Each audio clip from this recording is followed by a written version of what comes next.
billion people on this planet. 9 billion different mindsets, 9 billion different personalities, 9 billion different upbringings. With that much diversity on our planet, it is safe to say that we're all going to disagree about something. But the one thing that we all can agree on is the world in which we live in is in constant adjustment. Although really slowly, ecosystems are changing, and the polar ice caps that we've all grown to enjoy are a fraction of what they were decades ago. Not only is the planet changing, the sociological construct of the people that make up our world is in constant change. Thomas Jefferson, one of our founding fathers, said that laws and constitutions, although he wasn't a fan of laws and constitutions constantly changing, he understood that the evolution of society would cause those things to occur. Because Jefferson understood that change was inevitable. You know, the problem with our economy today, one of the problems, is a lot of CEOs, executive directors of nonprofits, they haven't come to this conclusion. So we sat down with a lot of different teams and we figured out that there were two different issues. The first issue was that these leaders were committed to antiquated models that no longer served their clientele. I call it worshiping frozen success. Janet Jackson asked the question, "What have you done for me lately?" The next group was even more daunting. They knew that they needed to change, they just didn't know how. So my team and I sat with a lot of different companies. One particular company that we sat with, we introduced a model. That model was based first on assimilation. We brought our team in and we learned everything we could about this company. Its missions, its visions, the heart of its leadership. We did this because there was no way to lead a company on a different set of trajectory, on a different path, if you knew nothing about it. If you've ever been married before, so it's so funny that people will give you advice who've never been married. So we wanted to learn everything we could about this company. And one of the sad things we found out was we did more research, and in our assimilation phase, we found out more about the company than most of the employees. Because we'll give somebody a job description, but we won't necessarily tell them the mission of our organization. And how can you expect people to care when they only come to work just to do a job? So we learned everything we could about that company, and then we shifted into the research phase. The research phase was very similar to the assimilation phase. But it was not about learning about the company.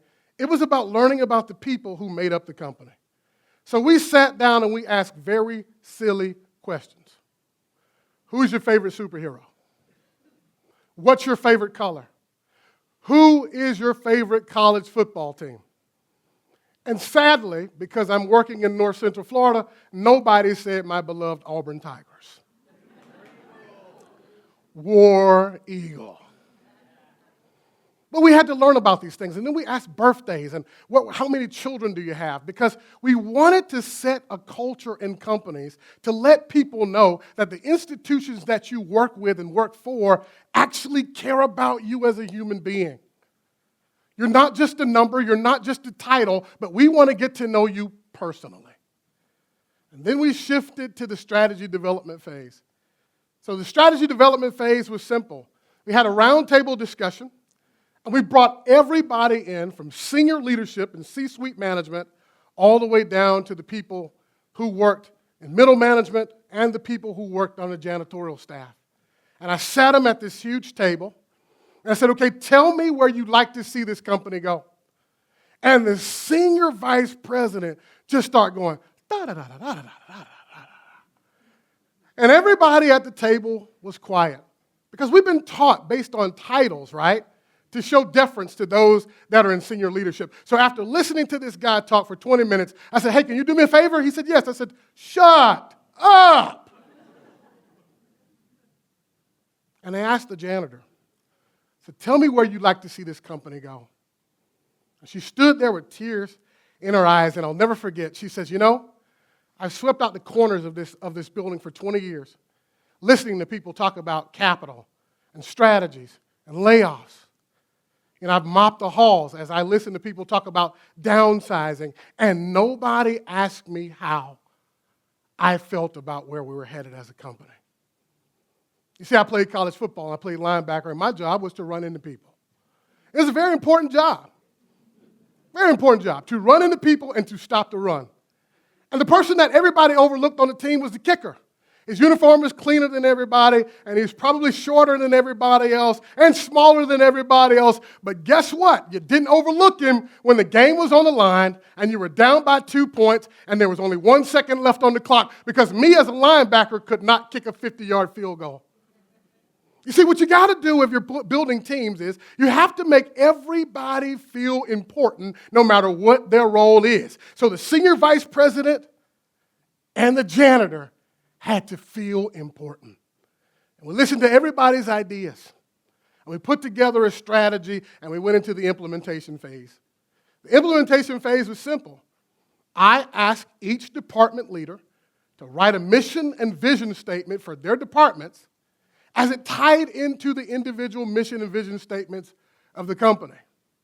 And for 90 days, they had one task: to check on the employees or the family members, that's what we called them, that they were leading. Wind up being fairly successful. I got a slap on the back and a huge commission.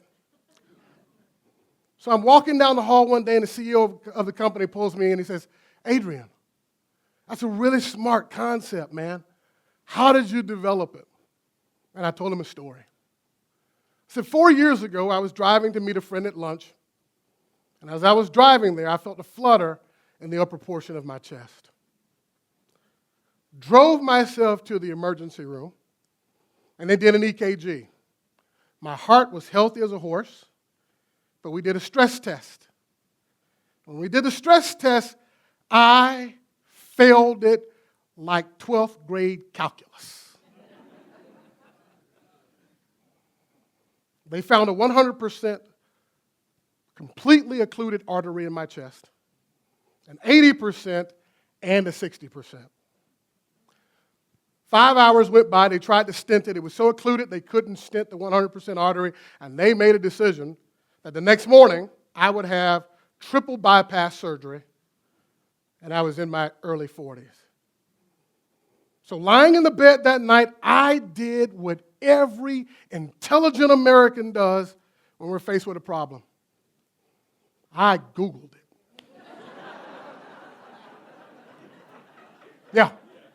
Yeah, I Googled it. Alternatives to open heart surgery.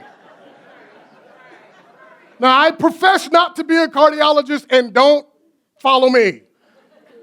But I'm lying in bed, and that's exactly what I did, and I found a doctor in Ohio that treated coronary bypass patients and coronary artery disease patients with plant-based diets, and I decided to become a vegan. I get in my car, so I check out the hospital, don't have the surgery. I get in my car a week later, and I drive to my hometown, and I see my uncle.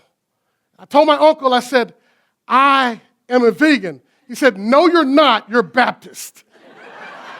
Right?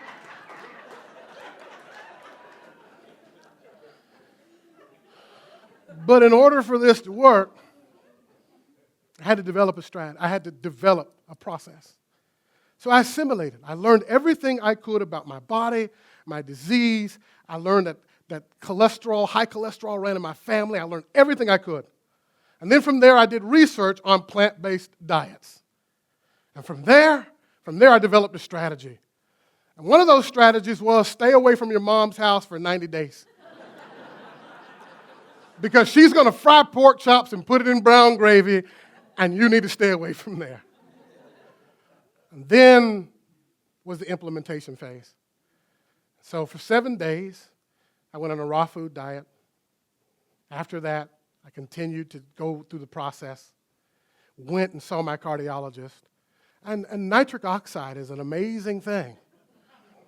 Because this plant-based diet, for me, opened the artery. Interesting, man. Interesting because I had to make a change. In all of our lives, we're going to get older, we're going to go through things because change is inevitable. But let me say this to you before I leave this stage. If change is inevitable, then my God, make it intentional. Thank you.